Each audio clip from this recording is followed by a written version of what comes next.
শুভ শুক্রবার। আর শুক্রবার মানেই আমার মা সন্তোষীর পুজো। তো এই যে আমার পুজো শেষ হয়েছে, আর সকালে তো মেয়ে অফিসে চলে গেছে বড়জন, তারপরেই আমি স্নান করে ঠাকুর পুজো করতে চলে এসেছি। আর সব ঠাকুরদেরকে আমি স্নান করিয়ে যেরকম প্রত্যেক সপ্তাহে করি পুজো করে নিয়েছি। এবার যাব রান্নাঘরে। ওদের ব্রেকফাস্টটা আগেই করে রেখে দিয়েছিলাম। আজকে করেছিলাম সুজি রুটি, আর তার সাথে একটু কলা ছিল। তো আমি একটুখানি প্রসাদই খাই, আজকের দিনে খুব একটা সেরকম খাই না। আর এই যে মুগ ডালটা ভেজে নিয়েছি, আজকে একটু খিচুড়ি করব। শরীরটা আমার সেরকম ঠিক নেই আজকে আর কি, সেই জন্য খুব বেশি রান্না করব না। আর শুক্রবার তো পুরোটা নিরামিষ হয়, শুধু আদা জিরের ওপরেই রান্না। তো খিচুড়ি করব। তো দেখছি আমি খুব সুন্দর সুন্দর ডাঁটার শাক, ডাঁটা এগুলো এনেছে। এই ডাঁটাগুলো দিয়ে অন্যদিন ডাল খাবো আর কিছুটা শাক করে নেব। সেটা আজকে নয়, পরের দিনের জন্যই রাখবো। দেখছি সজনে ডাঁটাও এনেছে। তো এইগুলো দিয়ে যে মটর ডাল ভিজিয়ে রেখেছি, মটর ডাল মুগ ডাল দিয়ে সমস্ত সবজি দিয়ে একটা একদম স্বাস্থ্যকর খিচুড়ি বানাবো। আর ছোলার ডালও ভিজিয়ে রেখেছি, রাত্রেবেলা রুটি দিয়ে তো লাগবে। আর তার সাথে একটু আলুর দম করবো যদি সময় হয়। তো চলো শাকগুলো কেটে নিচ্ছি। ডাঁটা, শাক, আলু, মিষ্টি কুমড়ো, পটল সবই একে একে কুটে নেব।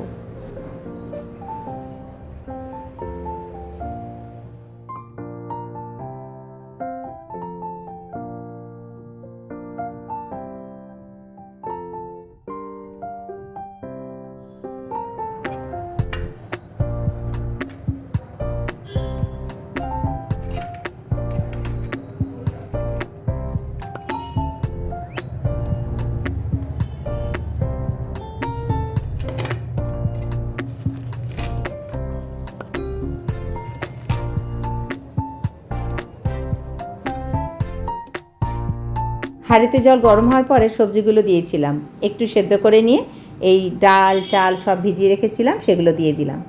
এবার এগুলো ভালো করে সেদ্ধ হোক, তারপর একটু শেষের দিকে শাকগুলো দেবো। এখন যদি এই শাকগুলো দিই তাহলে কিচ্ছুই থাকবে না অবশিষ্ট, সব গলে যাবে। একটু সেদ্ধ হতে থাক, তারপরে অন্য কাজে যাই, সেগুলো সারি, আস্তে আস্তে হতে থাক।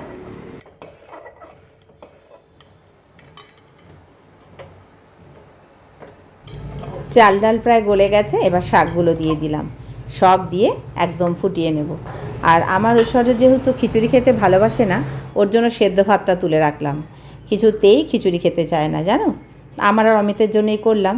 আর একটু শুকনো শুকনো করে, আমার আর অমিতের আবার একটু শুকনো খিচুড়ি পছন্দ, খুব বেশি পাতলা খিচুড়ি আমরা ভালোবাসি না। আর তার সাথে একটু আলু ভাজা বেগুন ভাজা তো করতেই হবে যেহেতু খিচুড়ি।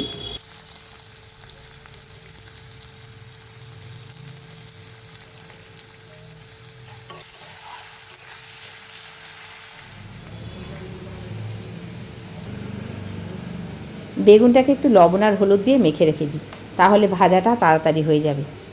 তার সাথে একটুখানি ভাবছি আলুর দম করব। এই ছোলার ডাল আর আলুর দম থাকলে রাত্রেবেলা রুটি দিয়ে কোনো ঝামেলাই করবে না কেউ, চুপচাপ সবাই খেয়ে নেবে। আর আমার তো আজকে এরকমই খাওয়া, পুরো আদা জিরের উপর রান্না, কোনো টমেটো পড়বে না, সেরকম মশলাও পড়ে না। তবে যেরকমভাবেই করি না কেন, এরকম হালকা পাতলাই কিন্তু আজকের দিনে ভালোও লাগে খেতে। মায়ের নামে করা তো ভালোই লাগে। এই যে খিচুড়িটা এবার ফোড়ন দেবো, শুকনো লঙ্কা তেজপাতা আর পাঁচফোড়ন ফোড়ন দিয়ে এর মধ্যে একটু আদা বাটা আর একটু জিরের গুঁড়ো দিয়েছিলাম সেদ্ধ হওয়ার সময়, আবার একটু জিরের গুঁড়ো দিয়ে দিলাম। আর একটুখানি খিচুড়ি এর মধ্যে দিয়ে তারপর পুরোটা ঢেলে দেবো। সামান্য তেলে ফোড়ন দিচ্ছি তো, তাই খুব বেশি তেল দিলাম না, যেহেতু সবজি দিয়ে খিচুড়ি যেভাবে করা যাবে সেভাবেই ভালো লাগে।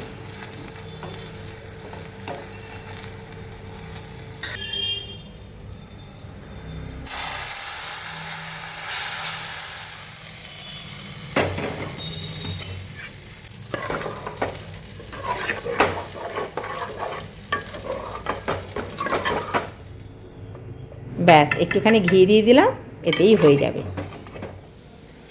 রান্না তো হয়ে গেছে। তো ছাদে জামাকাপড়গুলো তুলতে এসেছি, অনেকটা সকালে মেলেছি তো সব শুকিয়ে গেছে। আর বেলগুলো দেখো কিভাবে পেকে পেকে গাছে আছে, পুরো গাছটা আমার ন্যাড়া হয়ে গেছে, পাতা অনেক ঝরে পড়েছে। আর 2-3 দিন ধরে বেশ ঝড় বৃষ্টি হচ্ছে বলে আরও পাতাগুলো ঝরে যাচ্ছে। প্রত্যেকটা গোড়া থেকে কিন্তু কচি কচি পাতা আবার বেরোবে, আবার নতুন করে বেলের ফুল আসবে। আর বেলের ফুলগুলো যখন ফুটবে মনে হবে যেন সত্যিকারে বেল ফুল ফুটে আছে। আর আকাশটা বেশ মেঘলা, হয়তো আজকে বৃষ্টি হলেও হতে পারে। যাই হোক, এবার নিচে যাব, খাওয়া দাওয়া করব। তো ভিডিওটা এবার শেষ করব বন্ধু, তোমরা খুব ভালো থেকো আর এভাবেই আমার সঙ্গে থেকো। টাটা।